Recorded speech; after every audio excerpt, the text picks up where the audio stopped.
बिहार की जनता को बहुत बहुत धन्यवाद, उनको बधाई हो। उन्होंने बढ़ चढ़कर इस 2025 के विधानसभा चुनाव में अपनी हिस्सेदारी दिखाई, जो लोकतंत्र के लिए बहुत ही अच्छा है। उसके बाद एनडीए को प्रचंड बहुमत पाने के लिए बहुत बहुत शुभकामनाएं। हमें और भी खुशी होती कि अगर ये एनडीए की प्रचंड बहुमत उनके सरकार द्वारा किए गए काम के आधार पर मिलता, लेकिन जैसा कि ये जग जाहिर है और जनसुराज का मानना है, ये मतदान जो हुआ है और ये जो उन्हें बढ़त प्राप्त हुई है, ये जो प्रचंड बहुमत उन्हें मिला है, ये खरीदा गया हुआ प्रचंड बहुमत है। पहली बारी देश में, हालांकि छोटे छोटे ऐसे प्रयास होते रहे हैं, लेकिन पहली बारी मेरा मानना है, हम लोग सबका मानना है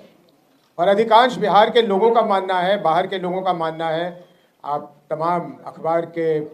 अगर एडिटोरियल्स पढ़िए तो आपको पता लगेगा कि 21 जून के बाद इस सरकार ने चुनाव के होते होते तक करीब करीब 40,000 करोड़ रुपए, ये आंकड़ा याद रखिएगा और एनडीए वालों से पूछिएगा, 40,000 करोड़ रुपए खर्च करके ये बहुमत प्राप्त किया है। और जनता के पैसे से जनता की वोट खरीदी गई और बिहार के भविष्य को बेचा गया। ये जो पैसे खर्च हुए हैं, इसको वहन करने की शक्ति बिहार के अर्थव्यवस्था में नहीं है और इस कारण जहां आवश्यक खर्च करने थे सरकार के पास, अब राशि नहीं बचेगी, न शिक्षा को सुधारने के लिए, न स्वास्थ्य को सुधारने के लिए, न यहाँ पे इंफ्रास्ट्रक्चर बनाने के लिए।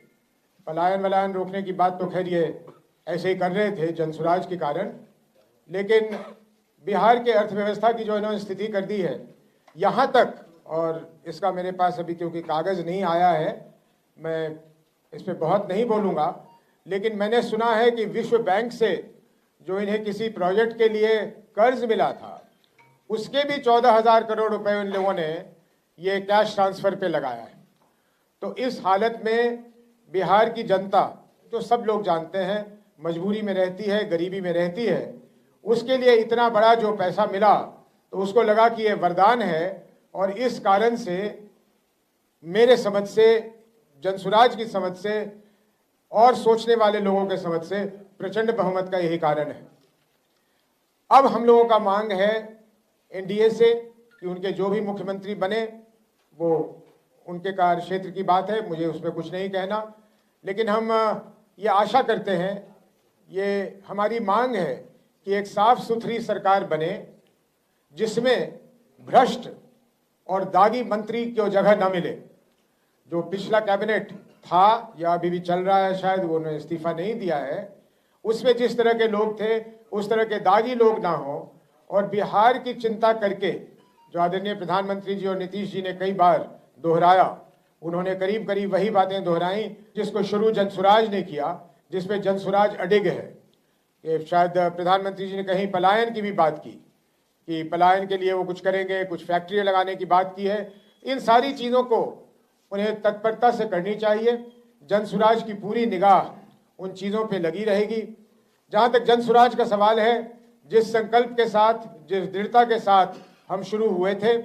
1 साल 1 महीने पहले एक पार्टी के रूप में, वो दृढ़ता, वो संकल्प बिहार के लोगों को उसी तरह दिखेगा, बिना किसी परिवर्तन के। और हम जिस तरह से सरकार की नाकामियों को और सरकार के भ्रष्टाचारों को उजागर करते रहे हैं, भ्रष्टाचारियों को, वो हमारा सिलसिला वैसे ही चलता रहेगा, अनवरत चलता रहेगा। यूपीए को या महागठबंधन को बहुत ज़्यादा सफलता नहीं मिली है। पहले भी जब उनके पास इससे अधिक संख्या में लोग थे तो एक विपक्ष की भूमिका वो नहीं निभा रहे थे। हमें हालांकि विधानसभा में बैठने की जगह नहीं मिली, लेकिन फिर भी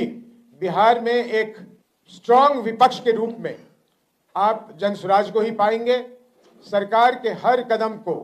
बड़े बारीकी से हम लोग देखेंगे, उसका विश्लेषण करेंगे, बिहार के लिए, बिहार की जनता के लिए उसके क्या लाभ हैं या क्या नुकसान है, उसको हम उजागर करते रहेंगे और आप लोगों से मुखातिब होते रहेंगे।